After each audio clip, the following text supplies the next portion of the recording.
మీరందరు థంబ్నెయిల్ చూసే ఉంటారు. సికాచి ఇండస్ట్రీ బ్లాస్ట్ అయిన న్యూస్ గురించి ఈ వీడియో. ఇది లొకేషన్ అండి మీరు చూస్తున్నారు. అయితే ఇది ఫార్మా ఇండస్ట్రీకి ఇది చాలా బాధాకరమైన న్యూస్ అండి. ఫార్మా ఇండస్ట్రీకే కాదు, మన దేశానికి కూడా, ప్రపంచానికి కూడా ఇది ఇలా జరగడం చాలా బాధాకరమైన న్యూస్. ఇది సెటిలైట్లో వాళ్ళ లొకేషన్. ఇది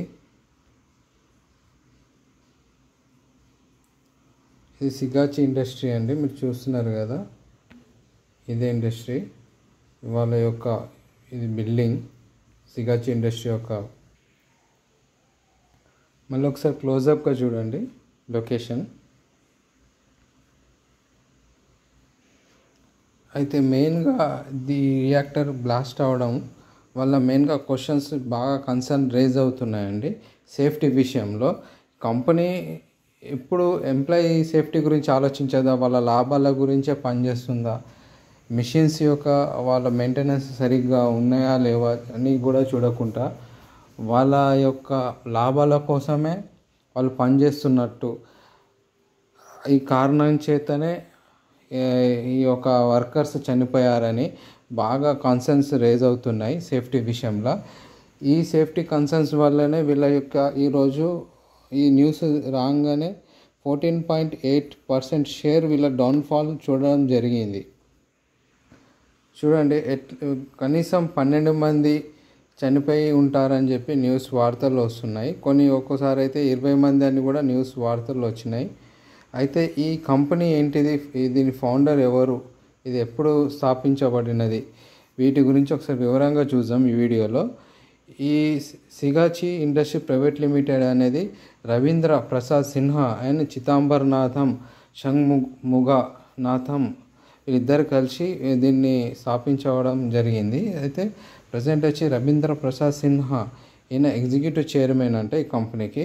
అయితే మెయిన్ ఈ కంపెనీ ఏం తయారు చేస్తుందంటే న్యూట్రా ఫుడ్ ఇంటిగ్రెంట్స్ చేస్తుంది.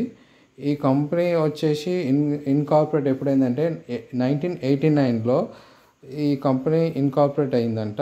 అయితే దాన్ని స్టార్ట్ చేసిన అతి కొద్ది కాలంలోనే చాలా ఫాస్ట్గా మ్యానుఫ్యాక్చరింగ్ చేయడం, దీని మ్యానుఫ్యాక్చరింగ్ గూడ్స్ ప్రపంచవ్యాప్తంగా సేల్ చేయడం, చాలా ర్యాపిడ్గా స్ప్రెడ్ అవ్వడం గ్లోబల్ మొత్తానికి.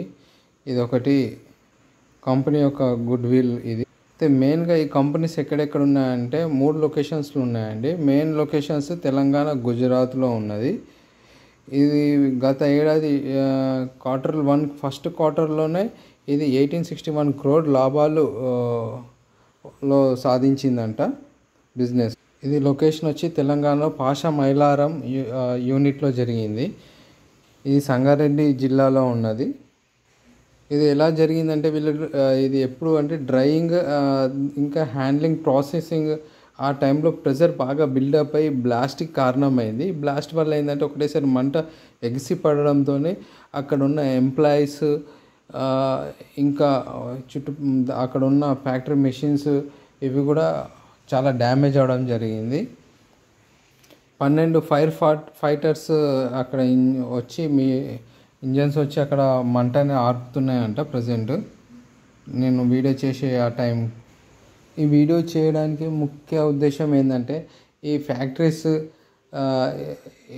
ఫ్యాక్టరీస్లో ఇట్లా రియాక్టర్ బ్లాస్ట్ అవ్వడం చాలా బాధాకరం. ఫార్మా ఇండస్ట్రీకే కాదు, మన భారతదేశం కాదు, ప్రపంచం ఉన్న అన్ని ఇండస్ట్రీస్ కూడా ఇది చాలా బాధాకరం. ఎందుకంటే ఇలా జరగడం కొద్దిగా వాళ్ళ గ్రోత్కి కూడా ఆగడం. మెయిన్ ఏంటంటే సేఫ్టీ ఇష్యూస్ బాగా రేజ్ అవుతున్నాయి.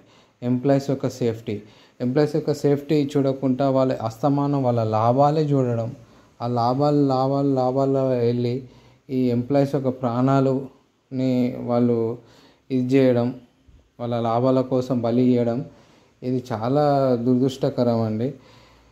ఇలాంటి జరగకుండా మరి గవర్నమెంట్ కూడా కొంచెం యాక్షన్ తీసుకోవాలా. ఆ మిషన్స్ని ఆ రియాక్టర్స్ని కూడా వాళ్ళు మెయింటెనెన్స్ సరిగ్గా చేస్తుండాలా, పరీక్షిస్తుండాలా. ఇది ఎలా మంచిగా ఉందో, దీని కండిషన్స్ ఏందో చూస్తుండాలా. అప్పుడే దాని తర్వాతనే వాళ్ళ లాభాలు చూడాలా. అసమానంగా నడుపుకుంటూ పోతూ ఉంటే ఏమవుతుందంటే ఇలా జరుగుతూ ఉంటాయి ఇన్సిడెంట్స్. సో ఫైనల్గా కంక్లూజన్ ఏంటంటే కంపెనీస్ వాళ్ళ లాభాల కోసమే కాకుండా ఎంప్లాయీస్ ఒక సేఫ్టీని కూడా వాళ్ళు దృష్టిలో పెట్టుకొని పని చేయాలా అని చెప్పేసి అలా చేసి ఉంటే ఇప్పుడు ఇంతమంది ప్రాణాలు ఇంత నష్టం జరగకపోవచ్చు. ఆ కంపెనీకి కూడా నష్టం జరిగింది. వాళ్ళ ఆ సేఫ్టీ విషయంలోనే ఆ కంపెనీ యొక్క షేర్స్ 14.8% వాళ్ళ నష్టం చూడడం కూడా జరిగింది. అతి లాభాలకు పోయి వాళ్ళు నష్టం జరిగింది. వాళ్ళ యొక్క వర్కర్స్ యొక్క ప్రాణాలు పోయినాయి. సో ఇదండి మెయిన్ ఉద్దేశం. ఇంతటితో ఈ వీడియో ముగిస్తున్నాను.